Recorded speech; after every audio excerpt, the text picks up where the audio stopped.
संतप्त मानस शांत हों, जिनके गुणों के गान में वर्धमान महान जिन विचरे। समय सार परमागम की 308 से 311 गाथाओं पर जो पूज्य गुरुदेव श्री जी के प्रवचन हुए, वो प्रवचनों का अंश अपन पढ़ रहे हैं। पेज नंबर 218 पर दूसरे पैरे से बात आरंभ करनी है।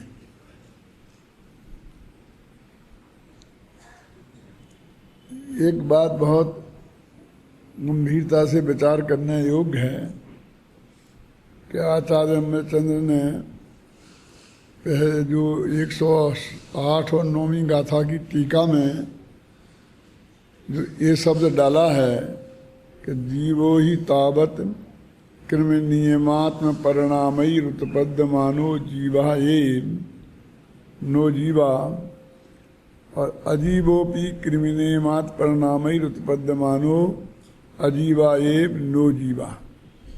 तो इसमें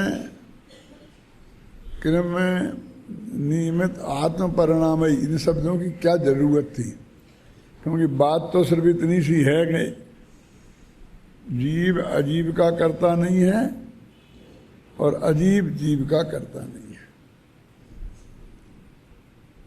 सिद्धांत के रूप में बात करें तो एक द्रव्य दूसरे द्रव्य का करता नहीं है, और इसलिए अपन 2-3 दिन से बराबर इस बात को पर जोर दे रहे हैं कि प्रत्येक द्रव्य अपने स्वयं के परिणमन का कर्ता वो स्वयं है। क्योंकि यदि हम उसे निमित्त को कर्ता मानेंगे तो परद्रव्य का कर्तृत्व आ जाएगा। ख्याल में है ना? अब स्वयं का कर्ता स्वयं ही है, ये बात उन्हें बताना है कि प्रत्येक द्रव्य अपना कार्य स्वयं करे और करने में वो समर्थ है।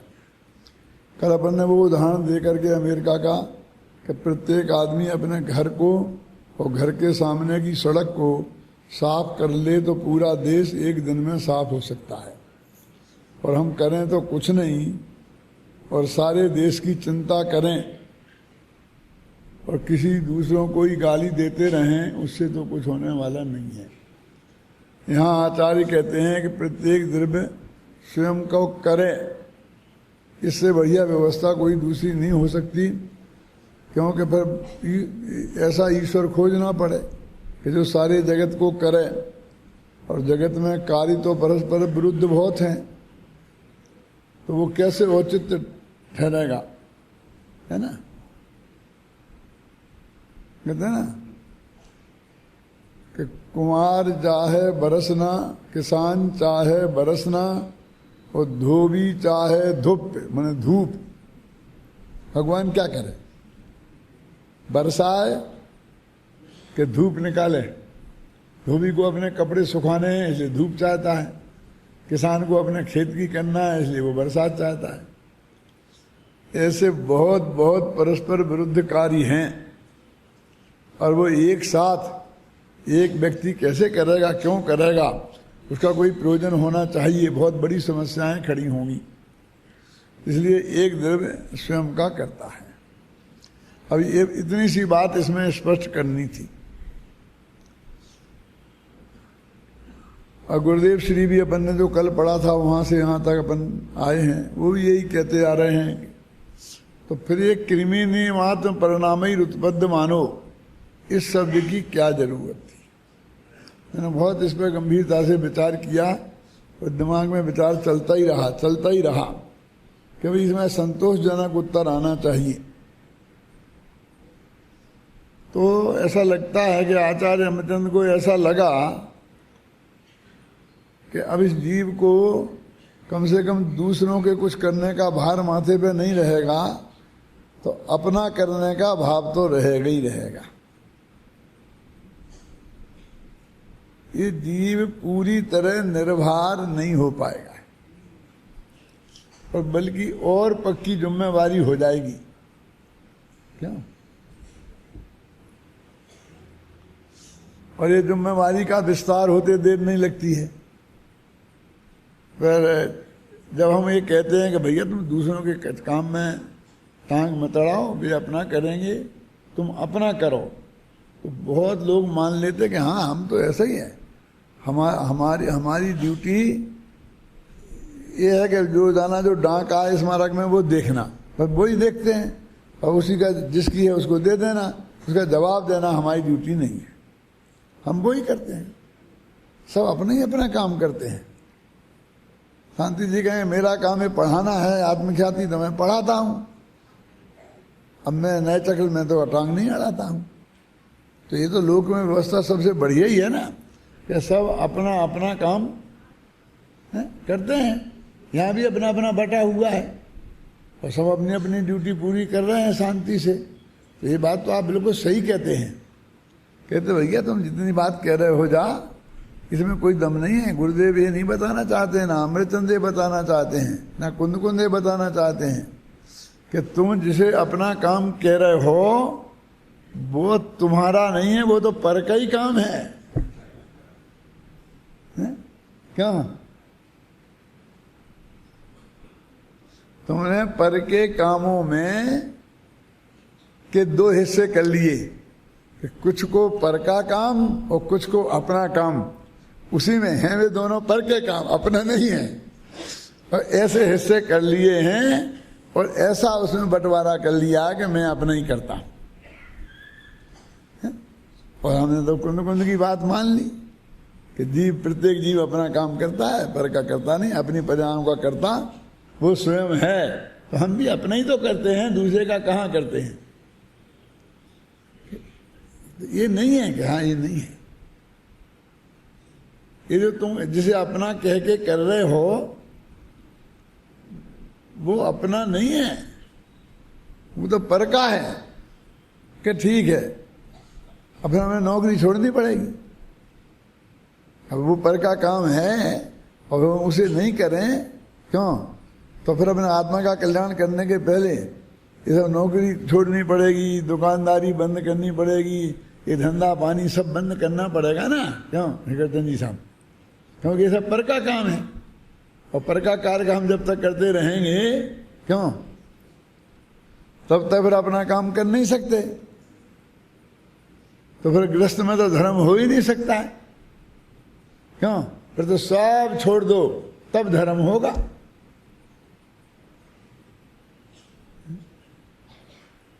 ऐसा इसको लगता है, लेकिन हमारे तो शास्त्रों में लिखा है भरत चक्रवर्ती जैसे 6 खंड को संभालते हुए भी और सम्यक दृष्टि और ज्ञानी थे। क्यों? अरे भाई ऐसे बंटवारे से काम नहीं चलेगा और ये काम छोड़ने की बात नहीं। अभी तो तुम ज्ञान में और श्रद्धा में ये निर्णय कर। क्या समझता है कि हम ये कह रहे हैं कि तुम पर का काम मत करो, पर के काम में हस्तक्षेप मत करो, नहीं तो सब काम बिगड़ने लगेंगे। अब मैं इस गाथाओं का अर्थ कर रहा हूं, अब मैं इन गाथाओं को अर्थ छोड़ करके जिस गाथा का अर्थ आप कर रहे हैं उसका करने लग जाऊं तो मेरी गाथा रह जाएगी कि नहीं रह जाएगी? क्या ये जो लोक की दृष्टि से अपने और पराई की जो बात है, अरे हम ये नहीं कह रहे हैं कि तुम इनका काम में हस्तक्षेप मत करो। हम तो ये कह रहे हैं कि तुमने आज तक परके में कुछ किया ही नहीं, कर सकते ही नहीं, वरना भविष्य में कभी कर सकोगे। वो हमारी चिंता नहीं है कि तुम हस्तक्षेप करके व्यवस्था बिगाड़ो। क्या? क्योंकि वो तो कर ही नहीं सकते, वो तो हो ही नहीं सकता है? हमारी तो ये है कि तुम अपनी मान्यता सुधार के अपना कल्याण करो। कि तुम दूसरे के काम को करने को जाओगे तो सारा काम बिगड़ जाएगा। एक ऑफिस में एक कर्मचारी ने एप्लीकेशन दी, क्लर्क था, कि मुझे बहुत जरूरी काम से जाना है क्या, और इसलिए मुझे 5 दिन की छुट्टी दी जाए। तो साहब ने एकदम मना कर दिया कि तुम्हें मालूम नहीं 31 मार्च आ रहा है और 31 मार्च को सब क्लोज करना है, हैं? इनकम टैक्स में फाइल जमा करानी है, और तुम कहते हो हमें अभी छुट्टी दे दें। जब ये काम निबट जाएगा तब उसके बाद तुम 5 दिन की नहीं 10 दिन की छुट्टी पे जाना। अभी तुम्हें किसी कीमत पर छुट्टी, मैंने साहब रिजर्वेशन करा लिया, तूने रिजर्वेशन करा लिया, फिर मैं क्या करूं? क्यों नहीं, अब तो साहब मुझे जाना ही पड़ेगा। तो तुम्हें छुट्टी लेने के बाद रिजर्वेशन कराना चाहिए था ना, जब से मिलती तब से। तो छुट्टी लुट्टी तुम हमको सूचना दे रहा है, बस इन्फॉर्मेशन दे रहा है, क्यों कि साहब जा रहे हैं। अरे ऐसे तो साहब लोग अपने ऑफिस में ऐसी सूचना तो उनको भी देनी पड़ती है, क्यों? ऐसा नहीं चलेगा। जब उसे छुट्टी नहीं दी गई तो दूसरा क्लर्क आया, उसका ही साथी, कि साहब एक निवेदन है कि क्या है, उसको जाने दो, उसकी माँ की तबीयत बहुत खराब है। कैसी बात करता है, उसे जाने दे, फिर काम कौन करेगा? कि साहब मैं करूं, उसका काम भी मैं निपटा, आप उसे जाने। क्या कि तू कर लेगा? तेरा काम कौन करेगा? क्या तेरा काम कौन करेगा? कि वो मैं अपना भी कर लूंगा और उसका भी कर लेगा, दोनों काम मैं कर लूंगा। अच्छा, हमें तो पता ही नहीं था कि तू दोनों काम कर सकता है। हमने व्यर्थ में ही एक आदमी ज्यादा रखा, क्यों? अब उसकी हम परमानेंट छुट्टी कर दे क्यों कि तू अपना काम भी कर सकता है और उसका काम भी कर सकता है, हैं? एक आदमी दो का काम कर सकता है, तो ये कोई संस्था के पास, किसी व्यक्ति के पास कोई इतने ज्यादा पैसा हो रहा है कि उसके लिए दो आदमी रखे। ऐसे ही आचार्य कहते हैं कि तुम अपना भी कर लेगा और परद्रव्य का भी कर लेगा। अरे परद्रव्य का करेगा तो अपना कब करेगा? ये कोई अपना द्रव्य का काम कोई कम नहीं है, हरेक के पास अपना अपना काम भरपूर है। हम तो ये समझते हैं कि 8 घंटे की तेरी ड्यूटी है और तेरा काम 9 घंटे में निपटे, इतना काम तेरे पास होना चाहिए, तब तू शांति से काम करेगा। नहीं तो तू डिस्टर्बेंस करेगा, एक दूसरे को गप्पे लगाएगा, क्यों? तो ये ऐसा भ्रम पाले है कि मैं अपना काम भी करता हूं और पर का भी करता हूं। वो कहते करता है, हमारी ये समस्या ही नहीं है, वस्तु के स्वरूप में तू पर का काम कर ही नहीं सकता। आज तक तूने कुछ पर में किया ही नहीं है और ना भविष्य में हमें कोई ऐसी फिक्र है, तू करेगा ही नहीं। हमारी समस्या वस्तु की व्यवस्था बिगड़ने की नहीं है, हमारी समस्या तेरे भ्रम को मिटाने की है कि तूने जो ऐसा भ्रम मान रखा है वो सही नहीं। तो अब ये रहा कि अच्छा हर एक को अपना अपना करना पड़ेगा। अभी तक तो जो अपना और पर का दोनों का करने को तैयार था, अब उसे लगता है कि सब मेरे को अपना करना पड़ेगा। क्यों कि अभी तक तो इस बेवकूफ ने, मैंने दूसरों का थोड़ा क्या कर दिया और दूसरों से अपना बहुत काम करा लिया। क्यों? वो मुफ्त में थोड़ी पड़ोसी का काम करेगा, क्लर्क का, पड़ोसी क्लर्क का, तो उससे दूना काम अपना कराएगा ना, इसका उपकार के बदले में। है?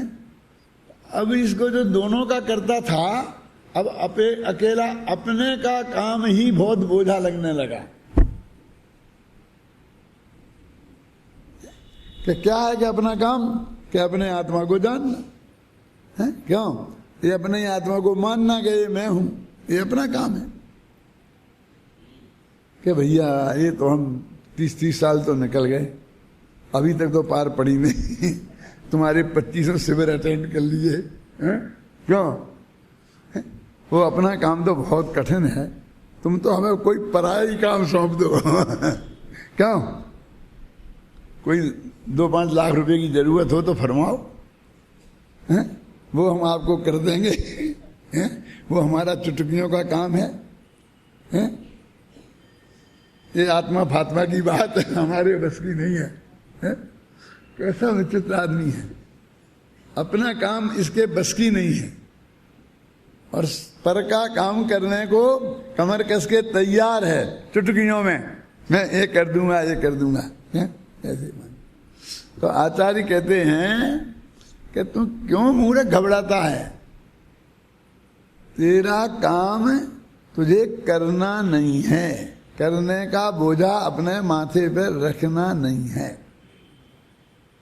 वो तो होता है स्वयं जगत परिणाम, वो तेरा काम तेरे में होगा और प्रति समय होगा और प्रति समय उसकी उपादानगत योग्यता उसमें है तो वो उस वक्त काम वो संपन्न गारंटी से होगा ही। क्यों? तुझे कुछ नहीं करना है।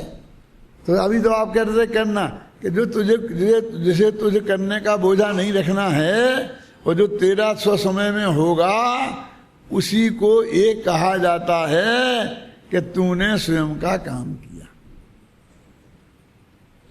क्या समझ? पूज्य गुरुदेव सिंह ने कितनी किताबें छपा के सारे देश में पहुंचा दी। क्यों? गुरुदेव फरमाते थे ना, इतनी तो चोड़ामल से छप गई, इतनी हमारे यहाँ से छप गई हैं, वहाँ घर घर पहुंच गई। अपन कहते हाँ गुरुदेव आपने बहुत बड़ा, उन्होंने तो एक अक्षर देखा नहीं, प्रेस देखा नहीं, प्रूफ देखा नहीं, कुछ किया ही नहीं। जो छप गई और आपने उनका विमोचन उनके सामने किया तो उन्हें जान लिया उनने। क्यों? और जानने का काम तो उनका ही था, वो किया उनने, और सारा जगत उनके नाम पर वो सारा काम मरता है कि नहीं मरता है। और बहुत लोग जो अब मैंने किया का हम पाले रहते हैं ना, उनका कोई नाम ही तक नहीं लेता कि इनने कुछ किया। वो कहता है कर करके हम मर गए हैं और गुरुदेव ने छपा दिया, गुरुदेव ने पहुंचा दी, पीठ पे लाद के हम ले गए।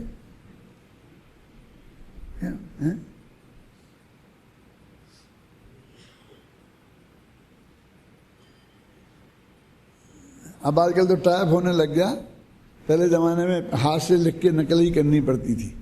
तो अच्छी राइटिंग जिनकी होती है, जो होते थे उनको क्लर्कों से ही काम करवाते थे, अपने लिख दिया वो न करते थे।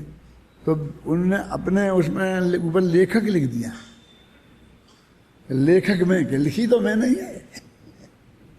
अरे तेरे ये जो प्रतिलिपि की इसका नाम लेखक नहीं होता है? इसका नाम लेखक नहीं होता कि लिखी मैंने और नाम तुम्हारा। अरे कई भाई तेरे में प्रति समय पर्याय उपाधि होगी, कृमि नियमित परिणामई रुतपद्य मानो जीवा, अपने कृमि नियमित परिणामों से उत्पन्न होता हुआ जीव। तो ऐसा कह के तेरे माथे से वो बोझा उतारा है कि तुझे अपना भी कुछ नहीं करना है। कल तक तो तुम कह रहे थे और आगे अभी हाल फिर कहोगे कि प्रत्येक द्रव्य अपनी पर्याय का करता है, हैं? तो अपनी पर्याय तो हमें करना है ना। क्यों? कि पर्याय करने का बोझा नहीं रखना है। तो फिर करना है कि नहीं करना? बोझा नहीं रखना का क्या मतलब? कि करें कि नहीं करें? करेंगे तो बोझा रहेगा ही ना फिर तो, है? कि नहीं, वो जो होगी स्वसमय में पर्याय या परिणमति सा कर्ता, जो तू स्वयं उस रूप परिणमित होगा तो उस परिणमन का कर्ता तू कहा जाएगा। तुझे करना कुछ भी नहीं है, करने का विकल्प भी कुछ नहीं करना है, कि आत्मा का अनुभव तो करना है कम से कम ये देह छोड़ने के पहले। देह से भिन्न भगवान आत्मा का अनुभव तो करना है ना।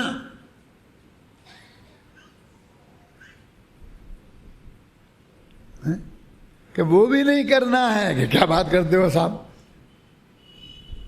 वो भी होना है। और जब होना है वो काल नक्की है। और भगवान महावीर के केवल ज्ञान में वो आया होगा कि नहीं है कि तेरे आत्मा का अनुभव तुझे कब होगा, क्यों से कहते नहीं साहब, होगा कि नहीं, उनके ज्ञान में आया होगा कि नहीं, आ गया। ठीक है, आ गया होगा तो बिना किए हो जाएगा, नक्की भी है तो बिना किए हो जाती है। पहले आती थी ना वो लगन, आती थी लगन, आजकल तो वो लगन वगन कुछ कहाँ गायब हो गई, और शादी के एक दिन पहले ही कर लेती है। अरे वो लगन में तो ये लिखा जाता था ज्ञानचंद जी कि आप फला तारीख को फला तिथि को बारात लेके पधारो, वो आमंत्रण पत्रिका थी नहीं। और अब तो आज लगन हो, कल शादी, बारात तो आ गई।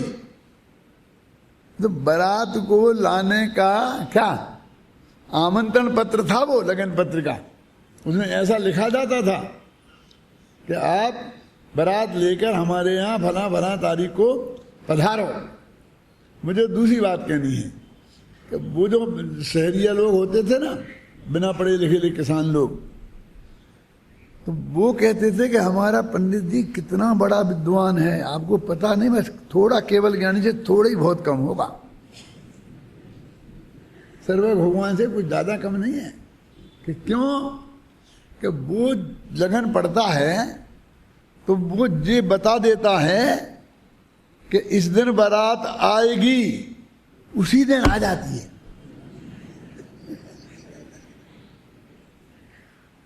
कैसे पता चल जाता होता, महीना भर से पहले पंडा से उसको बहुत आश्चर्य होता कि कितना बड़ा विद्वान है, इसे कैसे पता कि बारात किस दिन आएगी। लेकिन वो बता देता है और उसी दिन आती है। मुझे कौन समझाए कि वो शहरिया शहरिया मूर्ख है ना। अरे वो शहरिया मूर्ख है और तुम शहर वाले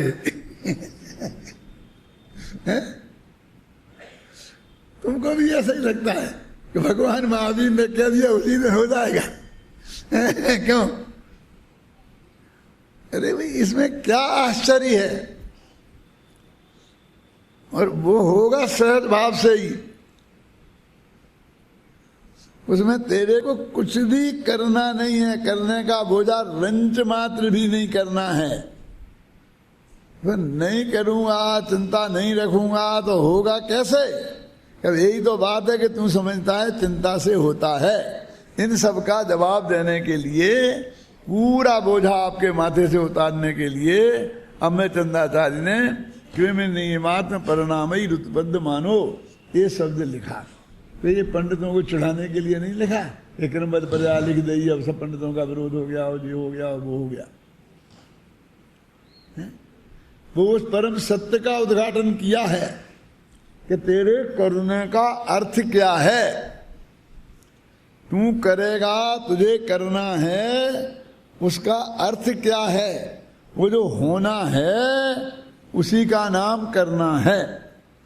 और स्वद्रव्य की पर्याय को उसका करने का व्यवहार स्वद्रव्य में ही होगा, पर द्रव्य में कभी भी होगा नहीं, ये निश्चय है। अब अपन आगे जो गुरुदेव की बात अपन ने जहाँ तक पढ़ ली थी उसके आगे पढ़ते हैं। ये बात मुझे बतानी थी कि यहाँ पर ये पंक्ति में ये अमृतचंद्र ने क्यों डाला। पेज नंबर 218 दूसरा पैरा, ठीक है। जिस तरह सोने का कंकण आदि पर्यायों के साथ तादात्म्य है, सोने का कंकण आदि पर्यायों के साथ तादात्म्य है। सोने का के बाद कोमा लगा लो माने दिमाग में समझ लो।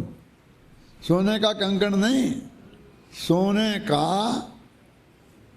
कंकण आदि पर्यायों के साथ तादात्म्य है, ऐसा ऐसा लगे, समझे क्या?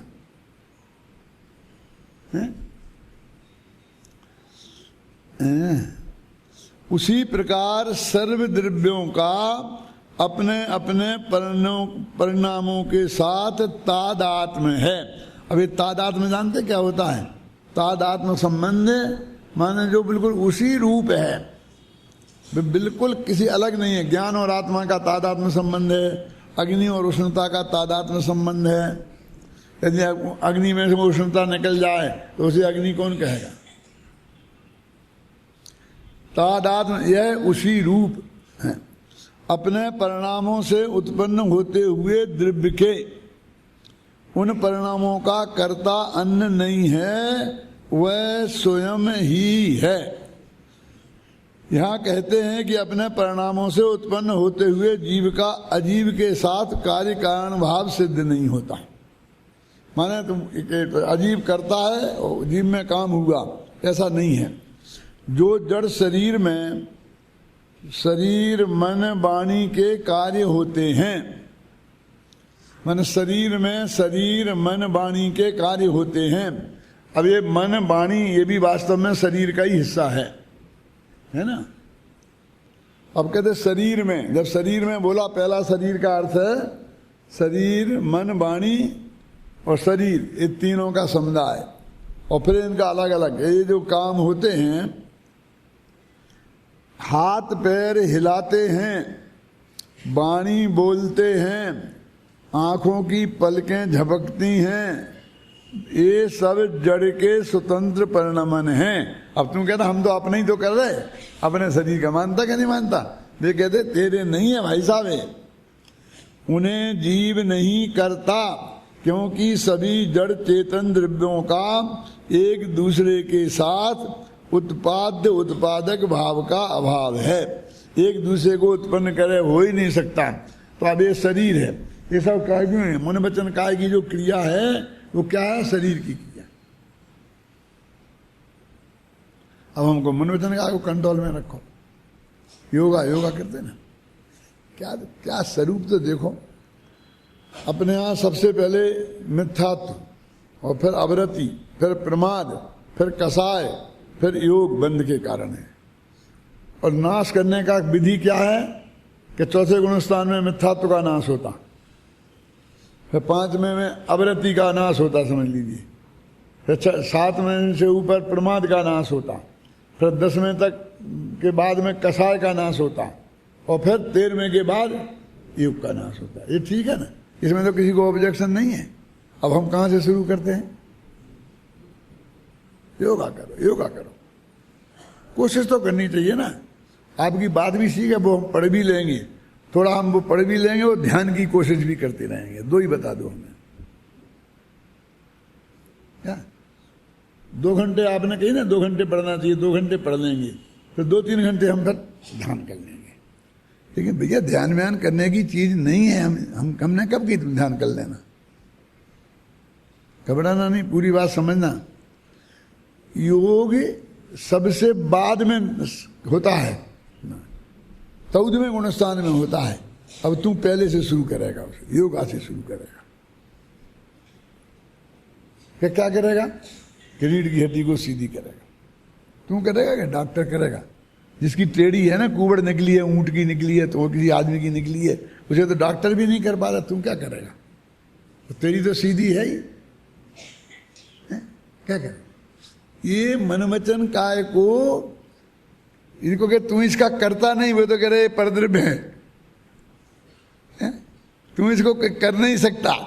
और ये मन वचन काय को काबू में करने की बात करते हैं। ऐसा करो, सीधे रहो, ऐसा बिल्कुल बिल्कुल सीधी। अरे द्रव्य संग्रह में लिखा है, क्या लिखा? क्या माँ चिट्ठई, माँ चिट्ठई, माँ जम्पई, माँ चिंतई, कि चेष्टा मत करो, बोलो मत और सोचो भी मत। सोचो नहीं, बोलो नहीं, और चेष्टा भी नहीं करो। ये ध्यान के स्वरूप में बताया। तो वही तो कह रहा क्या, हम ये सब रोकेंगे। अरे रोकेंगे तो वो करना ही हो गया ना, तो एक चेष्टा को रोकता है, दूसरी चेष्टा को करता है। ऐसे हिलने रूप चेष्टा को रोकता है और अकड़ने की चेष्टा को करता है। क्यों? ऐसी टेढ़ी रीढ़ की हड्डी की चेष्टा को रोकता है और सीधी चेष्टा को करता है। उनने ये कब कहा था? उनने तो कहा चेष्टा तुम करो ही नहीं। क्या तुम देह की क्रिया तुम जानते हो कि मन वचन काया चंचल सबसे ज्यादा किसके होते हैं? किसके होते हैं? अरहंत भगवान के होते हैं। सुना कभी? योगों का कंपन, आत्म प्रदेशों का कंपन अरहंत भगवान के सबसे ज्यादा होता है, क्योंकि अनंत वीर प्रकट हो गया, रोकने वाला तो कोई है नहीं कंपन को।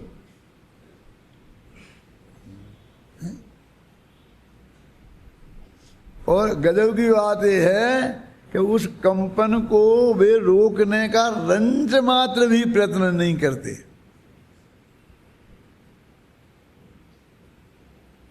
जब वो अपने आप समय पे चार घातिया कर्म का अभाव होता है, क्यों? अब तो उनका अभाव हो जाता है, फिर मोक्ष हो जाता है।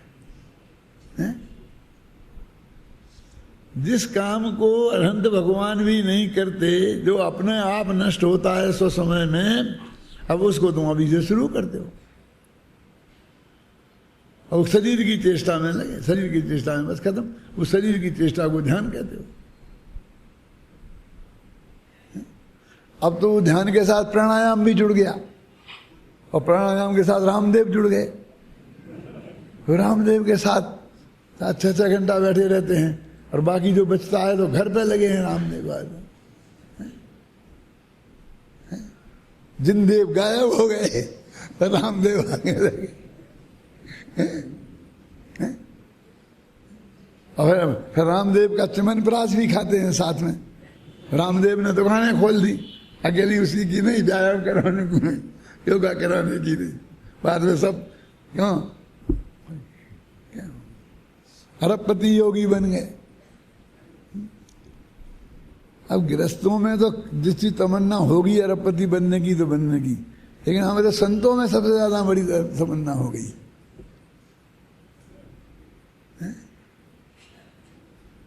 क्या करें?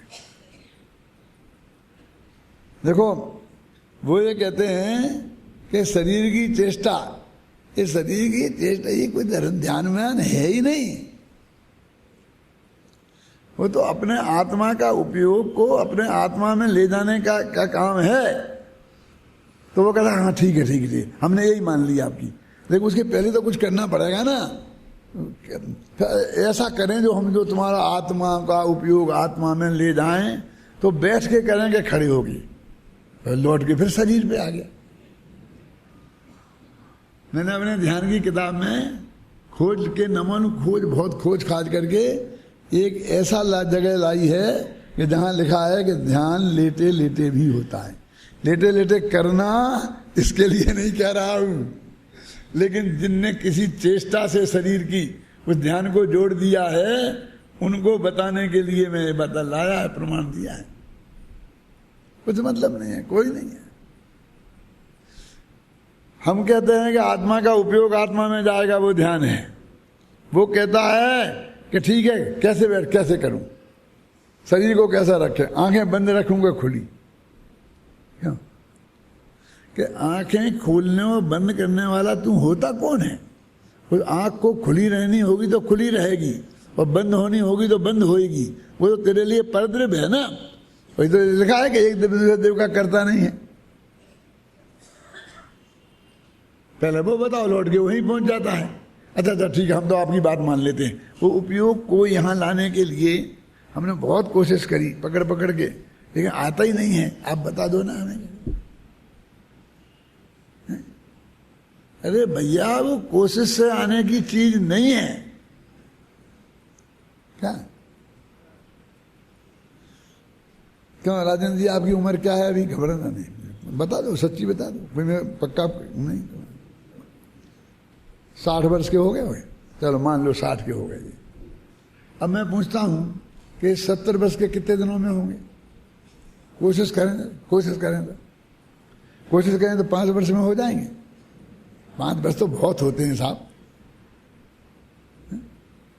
बताओ, ये 60 से 70 वर्ष के कितने दिन में होंगे? 1 साल में हो जाएंगे? अरे भाई वो तो 10 वर्ष में ही होंगे, और 10 वर्ष में होंगे तो ये अपने ही आप हो जाएंगे। इसे इनमें क्या करना है मुझे तो बताओ। मुझे 70 वर्ष का होने के लिए क्या करना है? आजकल हर एक लोग आकर के पूछते हैं ना, आप इतनी उम्र हो गई है, आप ऐसा हो गया, आपके स्वास्थ्य का राज क्या है? आप अभी तक मरे नहीं, 90 वर्ष के हो गए, तो आप बताइए उसका रहस्य क्या है, जनता को पता चले। तो उन्होंने कहा रहस्य बता दूं? कि हाँ बता दूं, क्योंकि अभी तक हम मरे नहीं इसलिए जिंदा हो गए, मर जाते थे नहीं हो पाते।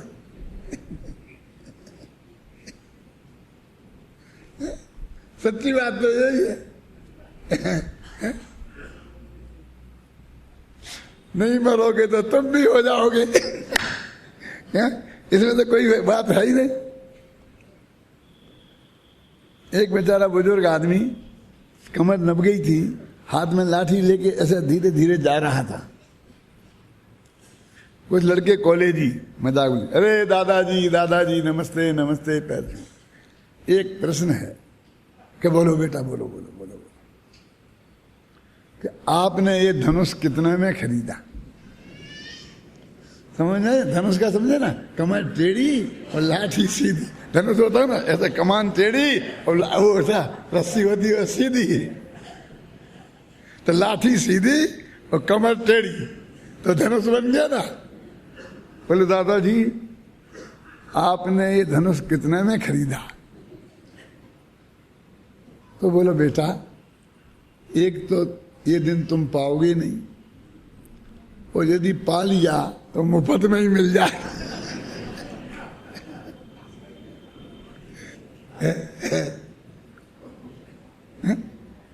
किसी को कितने बरस का होने के लिए कोई प्रयत्न करना पड़ता है?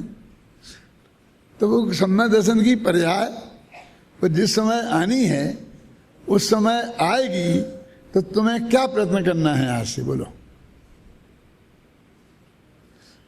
कि जब तक तुम प्रयत्न करते रहोगे तब तक वो सम्यक दर्शन पर्याय नहीं आएगी, नहीं आएगी और नहीं आएगी। कि हमने तुम्हारे क्या बिगाड़ा है जो हमें तुम्हें ऐसा आशीर्वाद देते हो? अरे आशीर्वाद नहीं दे रहे, ना श्राप दे रहे हैं, हम तो वस्तु का स्वरूप बता रहे हैं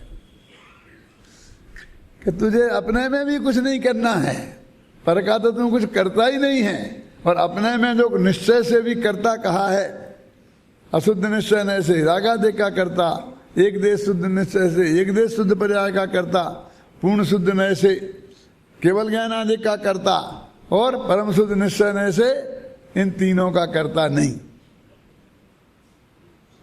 क्यों? ऐसा ही है ना। तो तुझे इसमें करना मरना कुछ नहीं है, ये तो होना है, और इसका तुझे करना कहा जाएगा और इसका करना नहीं कहा जाएगा। बस इतनी सी बात है। देखो एक जीव को दूसरे मरते हुए जीव की दया पालने या रक्षा करने का भाव हुआ, उसी समय उस जीव की रक्षा हो गई, अर्थात वह मरणासन्न जीव बच गया। यहाँ कार्य कारण की खोज करें तो अन्य जीव की रक्षा होना अर्थात उसका जीवित रहना यह कार्य है। उस कार्य का कर्ता कौन? दया पालन करने वाला जीव या जो जीवित रहा उसकी उपादान गति। पिता बोला बिल्कुल मरने वाला था और मैंने दवाई दी और बचा ली। अब मरने वाला था ये तूने कैसे नक्की किया? कि तुम देखते तो तुम भी कह देते। अरे देख के नक्की नहीं होता, उसे केवल ज्ञान में देखना पड़ता। क्यों? वो केवल ज्ञानी ने उसकी मौत उस वक्त देखी थी। तेरे देखने से काम चलेगा? अरे वो तो अपनी उपादानगत योग्यता से बचा है, और जब भी मरेगा वो अपनी उपादानगत योग्यता से मरेगा, इसमें तेरा कुछ नहीं है। देखो ये दया पालने की बात लिखी है, बहुत खतरनाक बात है। सारा गुजरात तो इसके पीछे पागल हो रहा है। हाँ, जीव दया, जीव दया इतना बड़ा धर्म है कि हम अमेरिका जाते हैं ना, तो सैकड़ों लोग गुजराती संत लोग वहाँ जाते हैं और वहाँ से जीव दया के नाम पर करोड़ों डॉलर लेके आते हैं हर साल। जीव दया, जीव दया। और जीव दया यहाँ ला करके फिर पांजरा फूल खोलते हैं। मतलब पांजरा फूल क्या बोलते हैं अपने यहाँ, मैं उस शब्द को नहीं बोलना चाहता, क्या समझ में?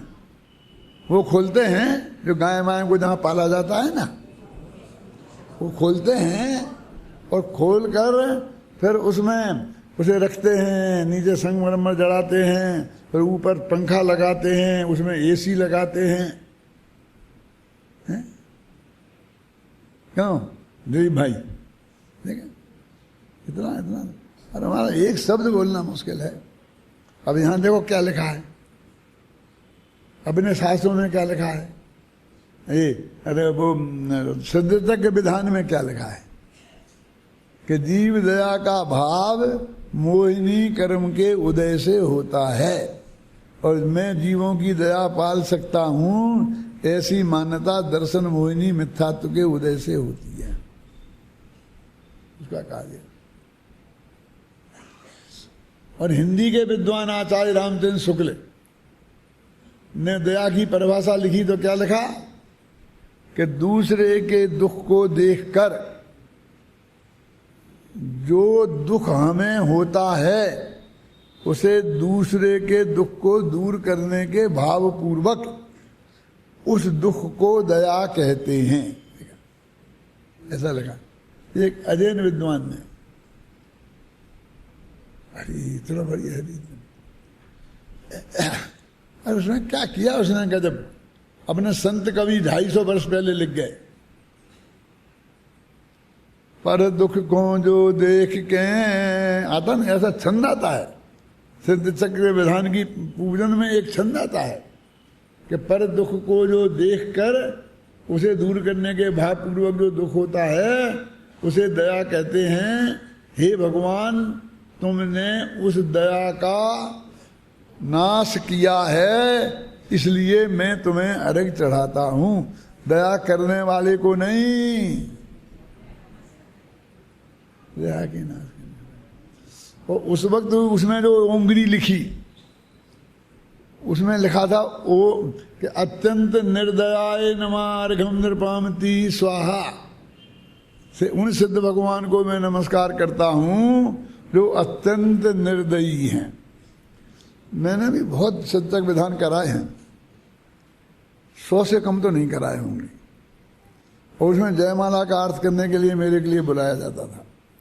तो तुम्हारी किताब छपी है ना, क्या नाम, सिद्ध भक्ति, उसमें दिया है मैंने। तो उसमें ये जब छंद था उसमें उत्तम चंद जी ये ओंगरी लिखी थी और ऐसा ही छंद में लिखा था। तो मैं उसको बहुत इलाज कर करके समझाता था। ये बाबू भाई से सबसे मेरा पहला परिचय हुआ था, वो सिद्धक की जयमाला का अर्थ करते करते ही हुआ था। तो पंडितों को बहुत चिंता हो गई ये सब बात हो करके, तो उनने वो हटा, उसमें से निकाल दी, छंद बदल दी, मतलब ओंगरी बदल दी। लेकिन इतनी कृपा करी कि अत्यंत निर्दयाय की जगह दया रहताए नमा लिख दिया। मैंने दया शब्द को हटाया नहीं। सो तुम दया निवार अंत में छंद में ऐसा था, उसे हटाया नहीं, और उंगली में क्या लिख दिया। अब मैं तो उस वक्त किताबें छपाता नहीं था, क्या तो भाई जो बाजार में मिलती थी किताबें उन्हीं से मुझे करानी पड़ती थी। तो अब वो किताब आ गई और मैं ये कहता था अत्यंत निर्दयाय नमा, लेकिन उसमें देखा था कि सब कहेंगे पंडित जी इसमें तो ये है ही नहीं, इसमें तो ये है ही नहीं। अब मैंने देखा, मैं कहा कोई फर्क नहीं, दया रहता है तो कहा ना, दया से रहित तो कहा कि साहब सिद्ध भगवान को अत्यंत निर्दय कहते, हमें तो बहुत अच्छा नहीं लगता। लेकिन भाई है ना, हैं ऐसा कहने में तुझे अच्छा नहीं लगता क्यों? हेलो, तुम पुकारो, कितना पुकारो, आओ तुम्हारी आ जाए बचाने के लिए। नहीं आ रहे तो हम क्या कहें फिर? हैं? नहीं आ रहे ना, अच्छा। फिर वो साहब मैंने ऐसा कहना शुरू किया, बहुत दिन तक ज्ञानचंद जी ऐसे व्याख्यान तुम्हारे विदिशा में भी करे होंगे कि देखो यहाँ पहले अत्यंत निर्दया था, अब दया रहता है कर दिया, कोई बात नहीं, आखिर मोरी तो वहीं पड़ी, पंचों की बात माथे से, मैंने दया से रहते ही तो कहा। तो मैं ऐसा व्याख्यान करने लगा तो लोगों को वो भी बर्दाश्त नहीं हुआ, तो फिर बदल दिया, और अब की बार दोहा भी बदल दिया, और उसमें सो तुम्हें मोह निवार, दया निवार की जगह मोह निवार कर दिया, और नीचे लिख दिया मोह रहता है न मार्गम। अब आजकल वो चल रही है। अब तुम एक प्रश्न और कर सकते हो जो मैं ही निपटा देता हूं अभी, कि तुम्हारे यहां से छपी में भी तो यही लिखा है, हम क्या करें? हम क्या करें? कुछ तो रखना ही पड़ेगा ना। हमारे लोग कहते दादाजी तो रहने दो, दादाजी तो ठीक है ही, दादाजी अब क्या करें? चलो तुम्हें जो करना हो करो। ये मैंने कहा इतिहास में तो रह जाए, इसलिए मैंने वो जो सिद्ध भक्ति में ये सब लिख दिया, ये सब लिख दिया, पहले का, बाद का, अभी का, ऐसा वैसा, एक इतिहास तो सुरक्षित रहे हैं। और अब मुझे उतना डर भी नहीं रहा है, क्योंकि अब तो किनारे पे आ गई ना गाड़ी है क्यों? अब तो एक सत्य तो रह जाए सामने। देखो क्या है, पर ये लिखा ना गुरुदेव ने इसमें, देखो एक जीव दूसरे को मरते हुए जीव की दया पालने या रक्षा करने का भाव हुआ, उसी समय वो जीव की रक्षा हो गई, माने वो मरणासन्न जीव बच गया। यह कार्य कारण की खोज करें तो जीव की रक्षा होना और उसका जीवित रहना यह कार्य है। उस कार्य का कर्ता कौन? दया पालने वाला जीव या जीवित रहा उसकी उपादानगत योग्यता। यहाँ आचार्य कहते हैं इस कार्य का कर्ता रक्षा करने में के भाव वाला जीव नहीं है। एक जीव के दया भाव के कारण दूसरा जीव बचे, ऐसा तीन काल में भी संभव नहीं है। अभी पूज्य गुरुदेव श्री तो अपने ये फरमा रहे, अब इसके लिए जो प्रमाण अपन को मिले उनको अपन को और जिंदा रखना चाहिए कि खत्म करना चाहिए? शास्त्र के मिले, कहीं से भी मिले, पूजनों में मिले, आगम में मिले, शास्त्र में मिले, वो सब जगह से। अब आगे कहते हैं कि इनमें कार्य कारण भाव सिद्ध नहीं होने पर अजीव एवं जीव का कर्तापना भी सिद्ध नहीं होता। अतः शरीर की हलन चलन रूप क्रिया का कर्ता जीव को मानना ठीक नहीं है। जिस प्रकार आंखें मात्र पर को देखती ही हैं, वे किसी का कुछ करती नहीं हैं, उसी प्रकार जीव मात्र पर को, गड़बड़ हो रहा है, पर को मात्र जान सकता है, पर का कुछ करने का कार्य नहीं कर सकता, करता ही नहीं है। यह बात विस्तार से 320वीं गाथा में आने वाली है। अतः अजीव को जीव का कर्मपना सिद्ध नहीं होता। ज्ञानावरणादि कर्मों का जो बंध होता है वह जीव का कार्य नहीं है। अरे ये पुण्य पाप के भाव, दया दान वृत्त आदि के विकल्प जो होते हैं वे वस्तुतः जीव के हैं ही नहीं। अब दया दान वृत्त ये सब आ गए, तब बाही में जो देह की क्रिया रूप है। मेरी आंख में आज थोड़ा गड़बड़ हो रहा है तो मुझे दिखने में दिक्कत हो रही है, क्योंकि विकारी परिणामों में चैतन्य का अभाव है। निश्चय से वे विकारी परिणाम अरूपी व अचेतन हैं। भाई यह तो सिद्ध ही है कि संपूर्ण ब्रह्मांड में, सारे जगत में अनंत पदार्थों की प्रत्येक पर्याय अपनी क्रमबद्ध के अनुसार ही होती है। उसमें अन्य द्रव्य गुण पर्याय की किंचित भी अपेक्षा नहीं है। अन्य वस्तु है ही नहीं, यह बात नहीं है, परंतु वस्तु कार्य रूप से परिणत होने में अन्य वस्तु की अपेक्षा बिल्कुल नहीं है। अपेक्षा माने सहयोग की अपेक्षा। अन्य द्रव्य से निरपेक्ष कर्ता कर्म का स्वरूप होने से जीव को अजीव का कर्ता कर्मपना सिद्ध नहीं होता। देखो, ये गुरुदेव का भी कोटेशन बड़ा है, मेरे से पढ़ा नहीं जा रहा है। थोड़ा कोई तुम पढ़ के बताओ, थोड़ा 5 मिनट। अच्छा है, मैं चाहता हूँ पढ़ा जाए पूरा। वहाँ खड़े होके बताओ। हाँ,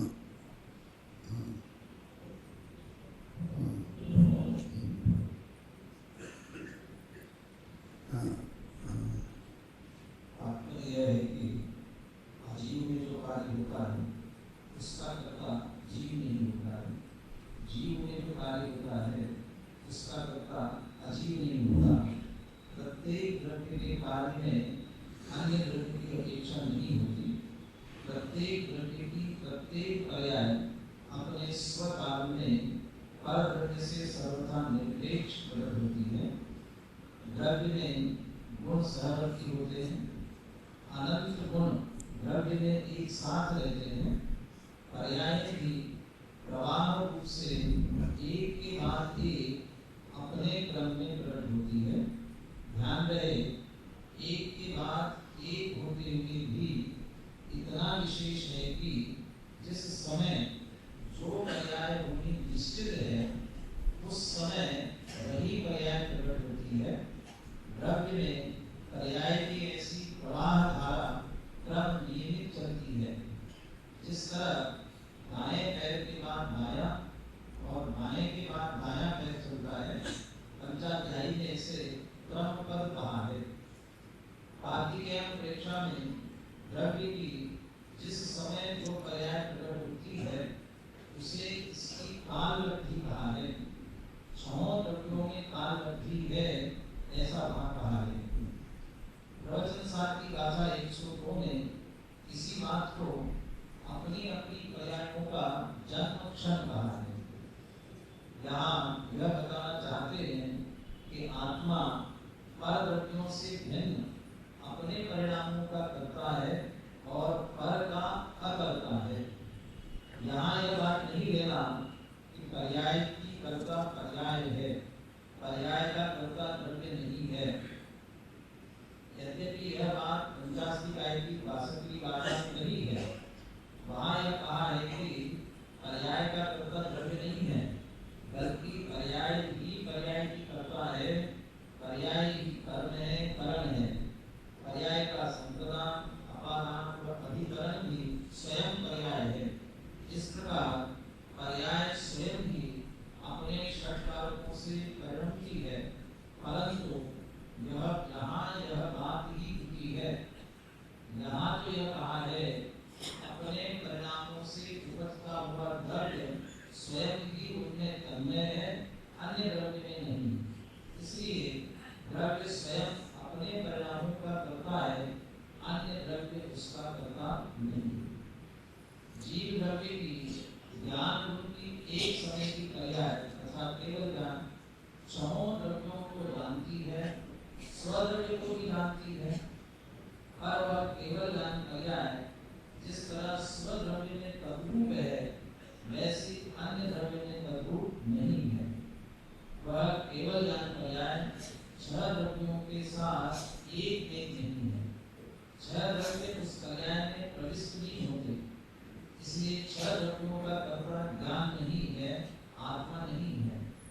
आत्मा तो अपने ज्ञान परिणामों का कर्ता है, पर द्रव्यों का कर्ता नहीं है।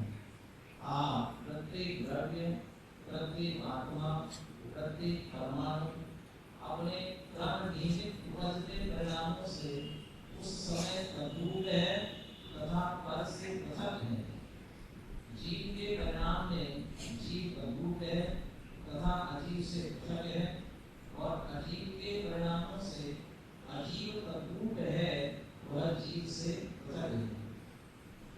प्रकार जीव अपने परिणामों का करता है और अजीव का अकर्ता है, इसी प्रकार जगत के अनंत द्रव्य अनंत पने से तीनों काल जैसे हैं।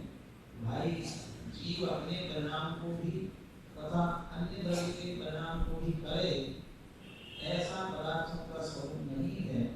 इस कारण जीव पर का अकर्ता ही ठहरता है। जो पर का अकर्ता ठहरता का अर्थ क्या है, इतना विस्तार से गुरुदेव सिंह ने बताया। मैं चाहता था कि आज ये पूरा कोटेशन अपन पढ़ लें, तो अगले में आगे बढ़ना चाहता था। इसके बाद एक मर्म की बात मैं अंत में कह के समाप्त करता हूँ कि इसमें आपने नक्की है ना, सब एक एक समय का सब नक्की है। अब हमारा जो भाव है कि मुझे जल्दी से जल्दी सब में दर्शन हो जाए, ये भाव उस वस्तु स्वरूप के विरुद्ध नहीं है, उस पर्यायों को बदलने का भाव नहीं है। जो पर्याय अनादिकाल से अनंत काल तक की निश्चित हैं और जो केवल ज्ञान में झलकी हुई हैं, तो ये उसे बदलने का भाव हुआ ना, तो ये कैसे धर्म हो सकता है। अब इसमें दो भेद हैं। एक तो ऐसी हमारी श्रद्धा होना कि हम प्रयत्न करके उसे बदल लेंगे, कुछ जल्दी से जल्दी ये काम कर लेंगे, ये श्रद्धा तो महापाप है। और ऐसा विकल्प आना वो अल्प है, अल्प पाप है, ऐसा समझ लेना। लेकिन वो ज्ञानियों के भी हो सकता है, क्योंकि जो उसे लिए परम उपादेय लगता है मोक्ष, वो शीघ्र मिले ऐसा विकल्प आ सकता है, ऐसा भाव बन सकता है। ख्याल में आई ना, वो इतना बड़ा अपराध नहीं है। लेकिन यदि श्रद्धा में भी सचमुच ये बात है कि मैं अपने प्रयत्नों से कुछ उस पर्याय में फेरफार कर लूँगा, तो उस क्रमबद्ध पर्याय की स्वीकृति नहीं हुई। क्रमबद्ध पर्याय की स्वीकृति नहीं हुई तो सर्वज्ञता की, केवल ज्ञान की स्वीकृति नहीं हुई। केवल ज्ञान की और सर्वज्ञता की स्वीकृति नहीं हुई तो अनंत भगवान की स्वीकृति नहीं हुई, और सर्वज्ञ स्वभावी आत्मा की स्वीकृति नहीं हुई। हमें भी तो ऐसा ही केवल ज्ञान होगा ना, इसमें सारा लोकालोक झलकेगा। अभी तुम्हें तो वो पसंद नहीं है, क्योंकि किसी का बहुत काल बाद मोक्ष लिखा है, तुम्हें तो जल्दी करना है। तो ऐसा नहीं, ये आप समझो कि वस्तु का स्वरूप कितना महान है और ये जगत को आसानी से स्वीकृत नहीं होगा। जगत को पीछे नहीं पड़ना कि जगत मानेगा तब हम मानेंगे, ऐसा भाव होना बहुत अच्छी बात है। तीर्थंकर के लिए बंद का कारण है कि सारा जगत ये समझे, लेकिन ये बंद का कारण है, ये मोक्ष का कारण नहीं है। इसलिए शांत भाव से इस परम सत्य को स्वीकार करके हम कोई फेरफार का विकल्प तोड़कर हम स्वयं में जाएं, ऐसी मंगल भावना से मैं अभी की बात समाप्त कर दूं।